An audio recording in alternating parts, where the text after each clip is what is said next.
Welcome back to Celebrity Radio. It's Alex Belfield here in Las Vegas at the home of AGT Live with the winner this year, Paul Zerdin. How are you? I am very well, thanks, Alex. How are you? Nice to see you in America. Yeah, it is nice to be here. And who knew that there we were 18 months ago in Mansfield, and now we're in Vegas, and you're the winner of AGT, and you're $1 million better off. Can I borrow a few quid? Well, the puppets are looking after it at the moment because they're spending it on. I said that they could take, some of the money and go and buy themselves some new luggage, because frankly, it's about time. They've been in the same case for quite some years. So no, you can't have any money. Oh, that's a shame. Do you know what it is about this business? You've got an opportunity given to you, but you've got to be prepared for it. And you've really spent your life building up to this, the biggest stage on earth, AGT, with those judges in front of you, and you just knocked it dead every single night. Congratulations on that, because it could phase someone who's not used to standing on that huge stage. First of all, thank you.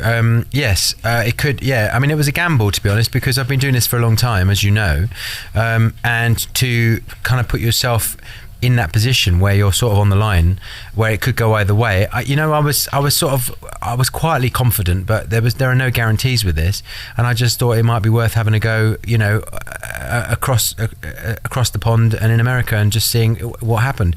And if it hadn't have worked, my plan was to just sort of sneak back, and everyone or nobody would be any the wiser.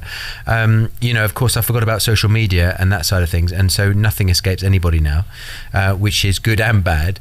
But luckily it worked out. My first audition went really well. I got a standing ovation from the judges and from the audience, and I thought actually this might go okay. I never expected to win it, but I was in a sort of a good position because I would say I'm relatively experienced. I've worked in a lot of venues all around the world, big theatres, doing things like from the Raw Variety Show to entertaining thousands of troops in the desert in Iraq and Afghanistan. So I'm used to a big crowd, and I think if somebody who was maybe slightly less experienced, it could be quite a daunting thing. And I'm not being cocky or arrogant in any way.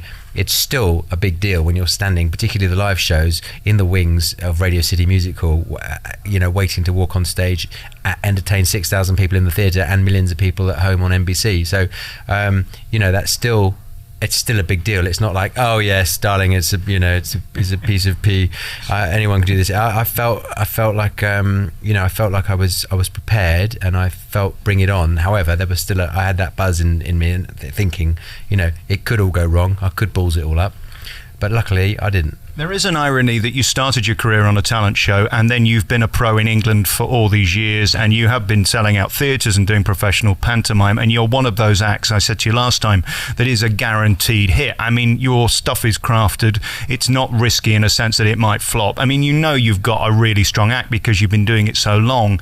There is a difference, isn't there, between BGT and AGT? The scale is different. Well, I think for a start, to audition on Britain's Got Talent would have been a big mistake, because the prize, or part of the prize, is to appear on the Raw Variety. And of course, I've done the Raw Variety show 3 times, and so that would have looked like I was cheating. And then I'm supposed to have done well since the Raw Variety show, and so then appearing on a talent show kind of looks a bit desperate.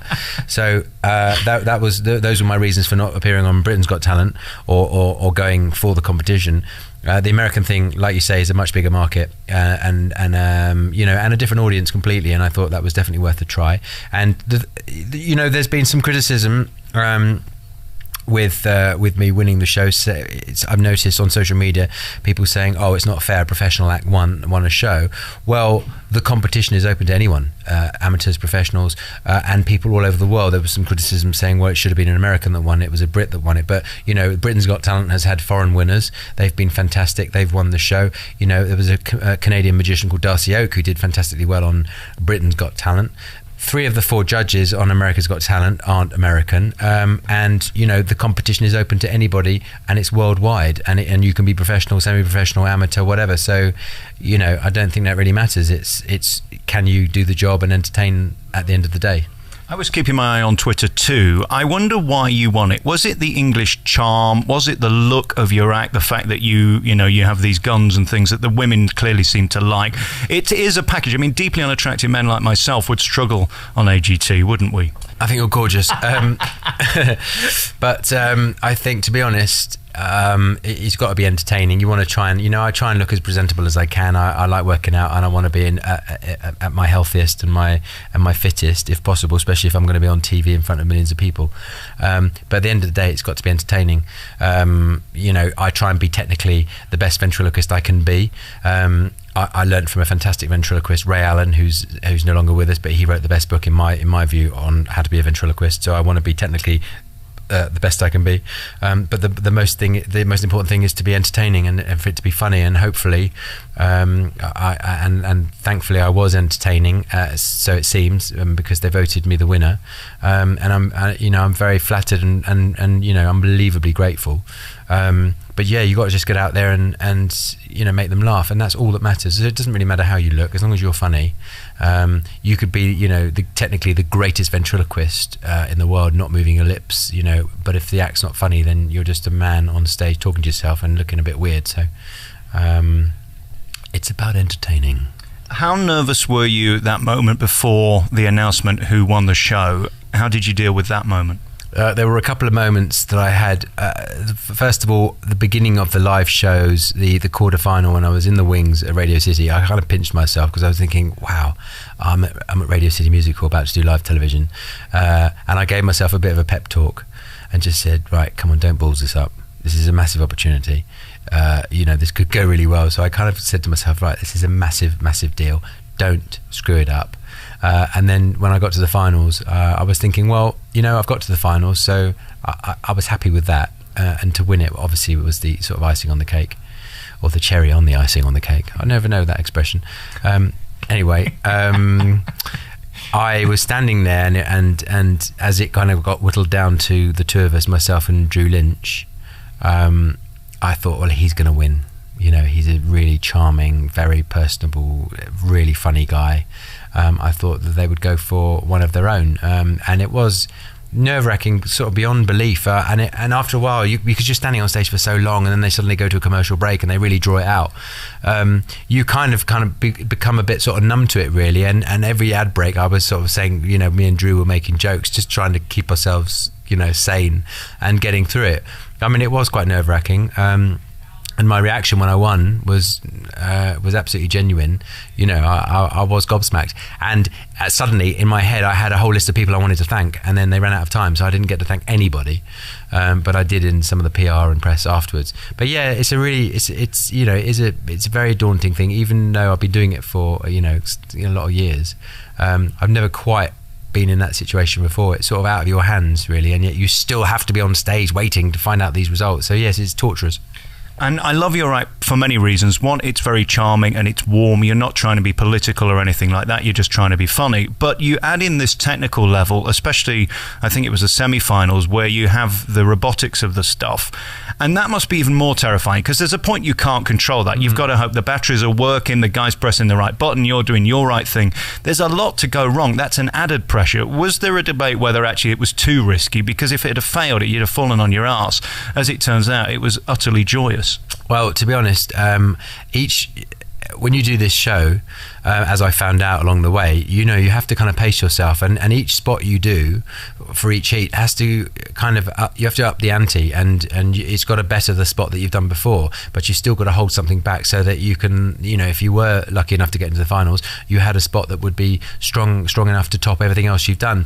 So I thought doing the radio control stuff, which has become quite a big part of my show over the years, that was an important thing to show off, and also just a bit different. Most people are used to seeing a ventriloquist with a puppet doing whatever. I thought, right, what can I do next? Well, I'll do that routine, but I'm still saving some stuff back for the final. So yes, it was a risk, because in rehearsal I switched it off. In the dress rehearsal, as I left him on stage, the costume, I had a different costume on the puppet, and it was too tight, and as I switched it on, I put the puppet on the table, and then it switched itself off as I walked off. So when I went to pick up the control in the wings, nothing happened, and I came back on stage laughing and flicked it back on and then ran off. And it's happened in live shows before, so you kind of laugh your way through it. That's what happens. If it had happened on the night, then it would have happened on the night and I'd have made a joke of it. But I could see the producers looking like they were having a panic attack, thinking, oh my god, what if this happens on the night? And luckily it didn't happen, and it all worked. But yes, when you're using electronics, and I do a whole routine with a human ventriloquist dummy, which I've sort of upped the ante for that, really, where I have a man and woman, and they're radio controlled, and I leave them on their own. Sometimes that's gone wrong before. The battery suddenly drained itself. It's been left on. Yes, there is a risk when you've got electronics, but I think that's the way things are going, and we have this amazing technology at our fingertips. So I'm like, yeah, we must use this, and I'm not saying become dependent on it. However, it can really sort of enhance your performance. It certainly does. When you do that thing, when you're talking to him, talking to him, talking to you, talking to him, talking to them, talking to you, and it's within split second, what's going on in your head? Could you start a conference? I am my own conference call. I don't really know. That was a piece that I wrote with my friend at home on Skype, and I knew I wanted to do some sort of quickfire routine where the old man was on the scooter on his own, Sam was next to me, the baby was in his car seat, and I wanted to show that this sort of kind of one man Muppety sort of sitcom idea, I wanted to sort of plant a seed basically for the producers, saying, look, there's more to me than just a stand-up show. I want to do a sitcom, I want to do all these things. So in a way I was quite calculating, because I wanted to show that I had this kind of live one-man sitcom thing going on. It was quite complicated though, and I do remember thinking, I'm going out doing a brand new bit. I've never done it before. Most comedians would go out and try a new bit in a comedy club or wherever and work on the material, and I just wrote this routine with my friend at home on Skype while I was in New York, before the finals, literally a couple of days before, and I just thought, well, this might work. And I look back, and I was talking to a comedian friend of mine, Adam Bloom, the other night at the Comedy Store, and he said, oh, that was, really enjoyed that bit. He said that was really good. I said, I'd never tried it out.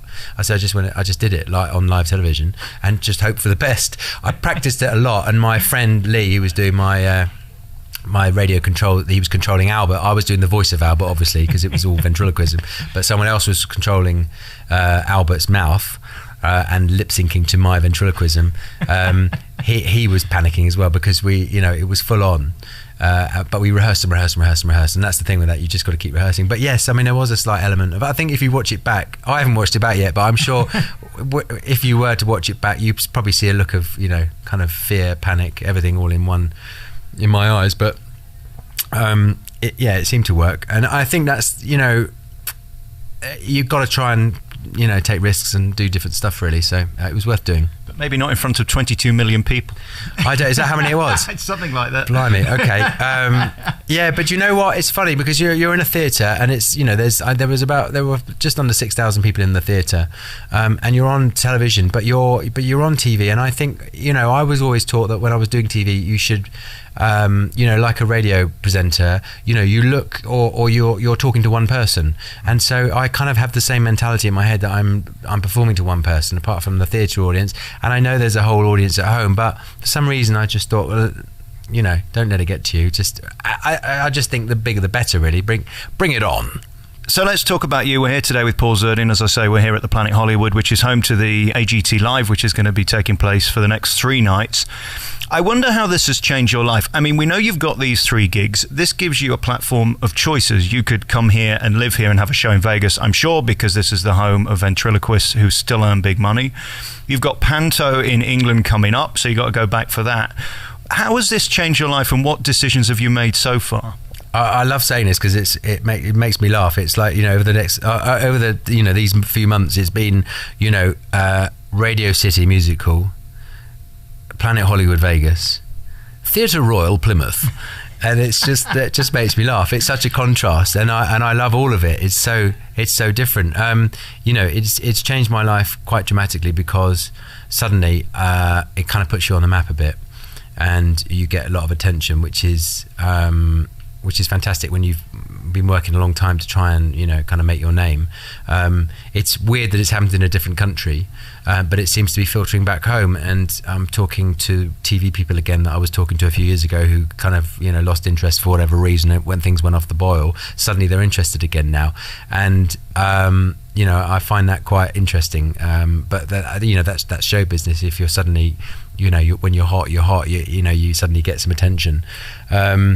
You know, I'll see how the shows go in Vegas. Obviously, I want to do my best ever work. It's a massive platform, and you know, I know lots of people are coming, and I want to just do the best show I can.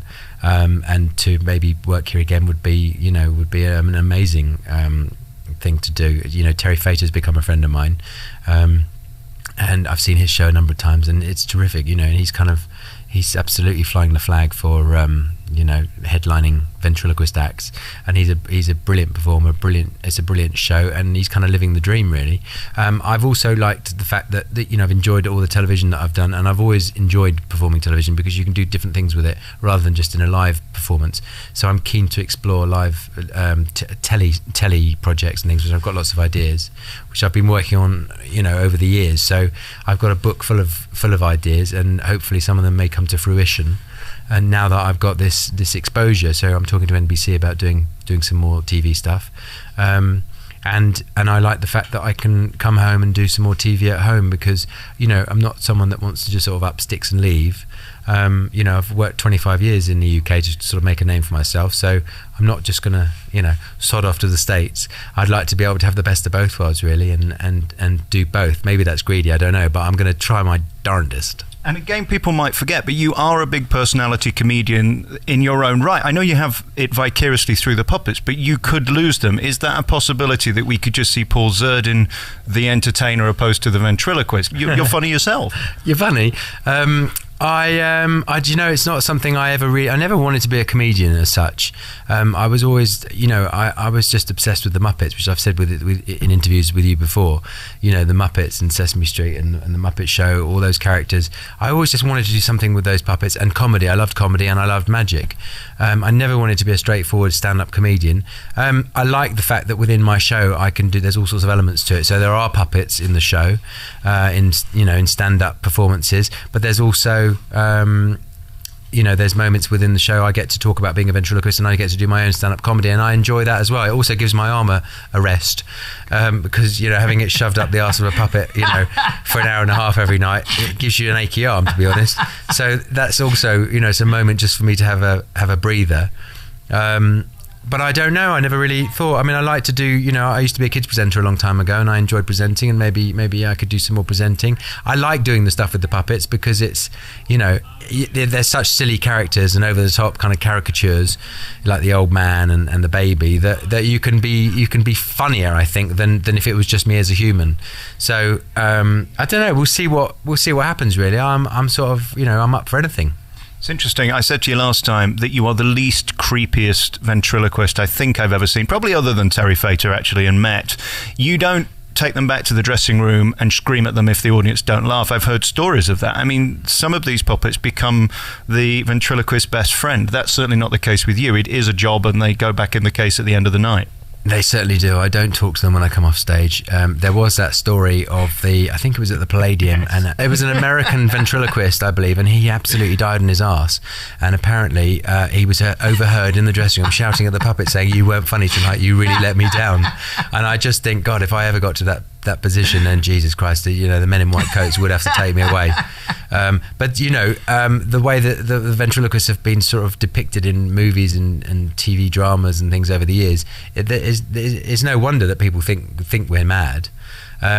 You know, to me they are just props. I pretend that they're obviously real for the show, because obviously I want you to believe that they are real. But you know, I don't go off the stage and go, "Well, what do you think, Sam? Oh, that was terrible." You know, well, you delivered that joke, you know, differently tonight. No, I didn't. Piss off, Zerdin. You know, there's none of that. I mean, that's part of my sitcom idea with, you know, the behind the scenes, the world of Paul Zerdin at home. You know, because I think that's what people almost want it. They want to believe that that's what it's like. So I like that idea of kind of just sending that whole side of things up, but it's not serious, definitely. But I went to a ventriloquist convention, which is a fantastic convention every year in Kentucky, And I went years ago, and I saw loads of ventriloquists, and most of the ventriloquists that go are amateur ventriloquists, but some of them are professionals, and they're giving lectures on, comedy writing and event techniques and script writing and all this kind of stuff. But there are a lot of the guys were walking around all day long with the puppets on their arms, and you could tell the amateurs from the professionals, because the professionals, have the prop in the bag, in the luggage, and they take it out when they're doing their spot. They don't check in. They don't check into the hotel with the puppet saying, "Hi, can we have a room for two?" So that's when I realised I was actually quite sane compared to a lot of these guys. But it's their hobby, and they love it. So there's nothing wrong with that. It's like magicians, really. If you go to a magic convention, because I started as a magician, if you go to any of the hotels around the Blackpool Magic Convention, every hotel, B&B, is full of magicians doing close-up coin tricks, card tricks at the breakfast table, and that's their hobby or whatever. So, but yes, I'm relatively sane, I think. So let's talk about you and your life, because it is extraordinary. Firstly, what position does this leave you in then, financially and career-wise, after winning AGT? Because it moves the goalpost. You go from becoming one of the biggest stars in England to becoming one of the biggest stars in the world. It certainly opened some doors. I mean, financially this year, it's been quite a hard year. I'm not one of these performers that wants to sort of dwell on this. Paul started with a successful career, and then he entered America's Got Talent. But I had to make myself available once I started doing well for the show, and that meant turning down a lot of work at home, which was quite a tricky situation, because I've got a mortgage, but I had to make myself available, and particularly for the live shows in August. It's the first time I'd ever not had any work in the diary for a certain amount of time, quite a few weeks, and I need to have money coming in from gigs, and I've always gigged, whether it be comedy clubs, corporates, theatre tours, cruise ships, everything. So I have to keep working, and I need to earn a certain amount of money. And so I made myself available for the show, because I started to do quite well in the competition, and that was quite daunting, and I had to borrow quite a lot of money, and I've accumulated quite a lot of credit card bills, but I think the long term and the exposure this show's given me is amazing, and I'm hoping to earn some money soon. Well, because the point is, you don't get paid for the auditions until you either win or don't win. There's nothing. So, I mean, you could have technically got to the end of this and gone home with a flight, and that's it, and then carry on. So how bad was it at its worst? Was there a point when you considered pulling out? Well, it was. I had thought about it, because I was really, really strapped for cash over the summer, and I did think about not coming back after I got the golden buzzer. But after I got the golden buzzer, I sort of, as far as the show went, I kind of had to go back, because I had to go through to the live shows. But it did, it's it's up to you to get yourself there and back, and you get some expenses and things, but you don't get any money unless you win it. Luckily I won it, and I'm going to get me money through soon, apparently. Good. I never expected to win it, as I said before, but I just thought, look, I've got this far, I might as well. It would be silly to sort of pull out now. I've got to go all the way, really, and luckily I did. And what about the family? Was there ever a point where the girlfriend said, "I'd actually like a new Gucci bag," instead of you trotting off to New York to try and be a star? Well, it's been really difficult, actually, because Robin's in a show in the West End, and so she was not able to come to any of the live shows, which was very frustrating. So, and also because of the time difference, she didn't know I'd won it until the middle of the night, of course, and so I'm trying to talk to her, and then NBC grab you by the arm and then literally just push you around, and you're doing all this press stuff, so it's full on for the next few days, literally back-to-back interviews where you no time for sleep or anything. And I had some friends that came out, which was brilliant to see them, but I just didn't have enough time to have a drink with them and celebrate it, and my girlfriend has found that very difficult, because she's in a show in the West End, and she wanted to be with me in New York, and sharing in all the celebrations. But we'll make up for it at the end of the year. Everybody seems to think you're a nice guy. You have respect for people, even watching you work today. You're old school, aren't you? You believe in treating people with respect. Do you ever lose it? Is there ever a moment where you'll kick off? I like to think I'm quite easy to work with, personally and professionally. I think, just you should treat everybody the same, really, and you want to work when you're working. And the thing is, when you're lucky enough, like myself, to do a job, and the same goes for you, you love what you do, and you've carved out a career, and you're lucky enough to do what you want to do, and it's so this becomes your hobby as your job. And it also, the thing is with that, it overlaps into your personal life, because you're always thinking of new ideas, and you're thinking of ways you can do things, new routines, jokes, whatever it be. So that can be a bit of a pressure for my girlfriend. I think she can get a bit kind of hacked off with me constantly thinking of new things or trying out jokes and things on her, and doing silly voices, but she understands that that's part of the job, and sometimes you think of ideas and things in the most inopportune moments. I won't delve into that, but well, what are we talking about? Don't draw a diagram. Come on, this is meant to be a really family orientated interview. Well, I'm just saying, they don't call me Clever Dick for nothing. And what about turning this girlfriend into a fiancée or a wife? Is this on the cards or possible? I have no response to that. You plead the fifth? I don't know. I don't know. I've been so caught up in the whole of the America's Got Talent stuff at the moment that I haven't really had a chance to think about anything else. I guess this is the first time that you've had the Daily Mail photographing you through airports and putting it online and all that stuff. Is that thrilling, or is that an invasion of your privacy? Well, I must say it's a bit weird, really, but it's quite funny. When I left New York to come home, before these shows in Vegas, I was in the duty-free sort of perfume bit, and I was spraying myself with a bit of Tom Ford before I got on my flight home. And there's a guy walked past, and I did a double take, and went, "Oh my God, it's the puppet guy!" And I started getting recognised quite a bit, from the quarterfinals onwards. And this guy started freaking out in the middle of the duty-free at JFK, and then started to attract a load of other people, and it attracted a bit of attention. People started standing there going, "Oh my God, there's that bloke." There, either there's that guy, or who the hell is this bloke that everyone's looking at? And it kind of not freaked me out, but it was just a bit weird, considering I was in a different country. So I was really pleased to get on the plane and just come home to a bit of normality. But then there's the press waiting at Heathrow. So I mean, it's a weird thing. I suppose I was almost in a vacuum doing the shows in New York, because I'd been there for 3 weeks, and you kind of forget about the impact it has around the country and at home in the UK. So I kind of got a bit of that when I got home, and realised that it was a bigger deal, because I thought, well, it's an American show, they don't care about it at home, but like I said, it has kind of filtered back there, and it's opened some doors, and suddenly I sort of have to be careful where I pick my nose, And then of course we talk about you being a sex symbol. I mean, it must be hard being no, stop laughing. It must be hard being you, because the ladies do find you a nice bit of trouser, and some of the fellas as well. Well, I don't know what to say. I do what I do, and I hope people like it. I don't really have. How many hours do you spend in the gym staring at yourself with dumbbells in your hand? I've been doing a lot of Twitter and Instagram and all that kind of stuff, and I was talking to a friend of mine that does social media, and they were saying I need to do more Instagram photos. And to be honest, on Twitter and things, I never have anything that I think is particularly funny to say. So I think photographs are they're a good thing to do, and it gives me an opportunity to do little sketches and things with the puppets and kind of arse around.